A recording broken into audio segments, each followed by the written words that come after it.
James, I think I should drill a bit more deeply into the whole Gator experience that we're all enjoying here this evening, because there is, I believe, I don't know if it's poignant, but certainly it's a backstory, an emotional backstory as to why you are dressed as a gator. Yeah, this is based on a childhood toy I had. Won it at a fair when I was 7, the size of me at the time. There he is. That's it, that's the toy. That was last year. I had to put him in storage. My oldest friend, I put him and my drum kit in storage together. And then that was before the pandemic. And then the pandemic hit.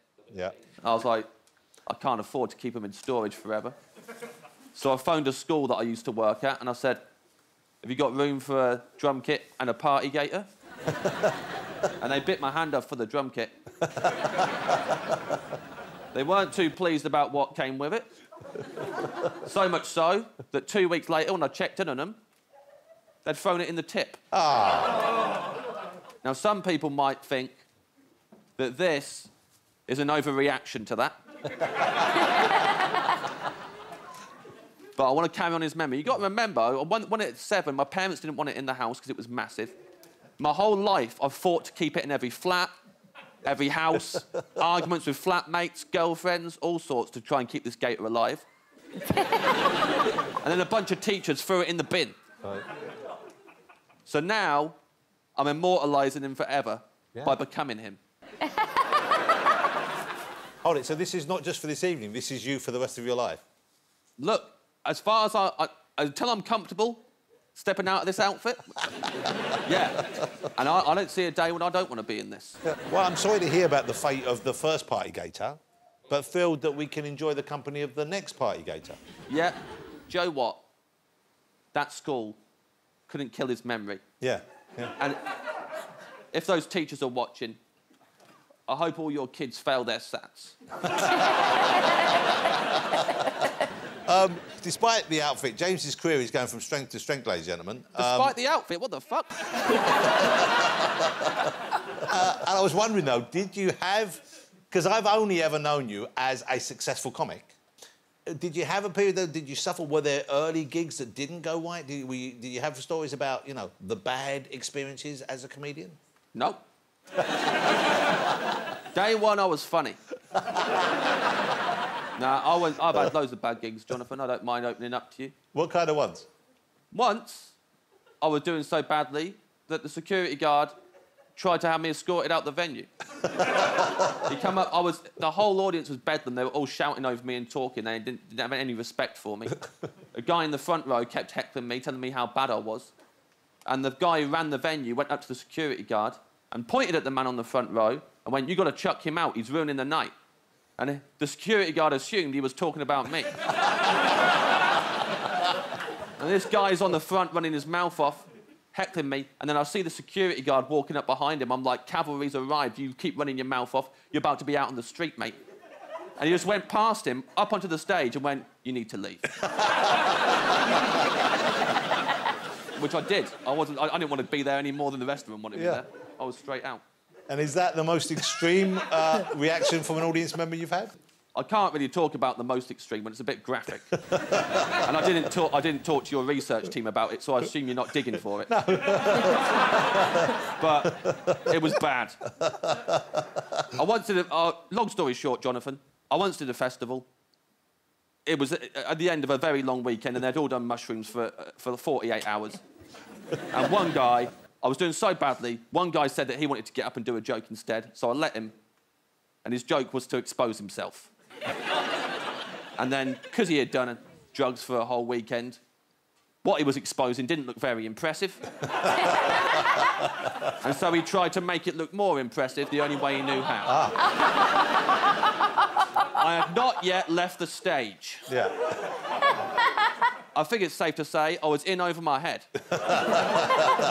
Then a lady who'd spent... Actually, I kind of, like, feel like a kindred spirit with this lady now. She'd spent the whole weekend at the music festival dressed as a dog. A giant dog outfit, shaggy dog outfit.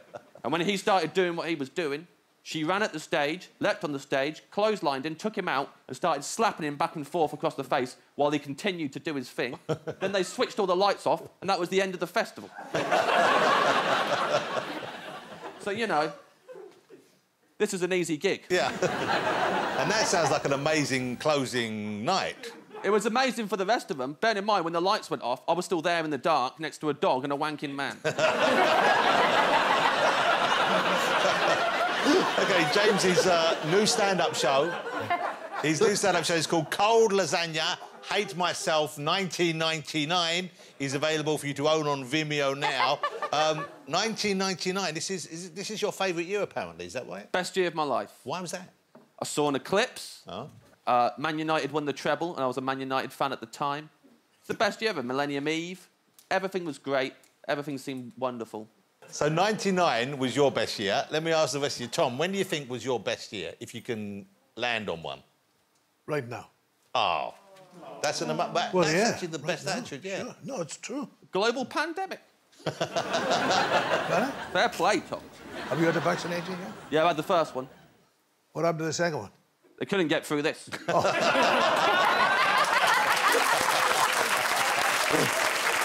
if we talk about you doing badly, I have a clip of you on Celebrity Bake Off. Yes. Where, let's face it, you didn't excel as a baker.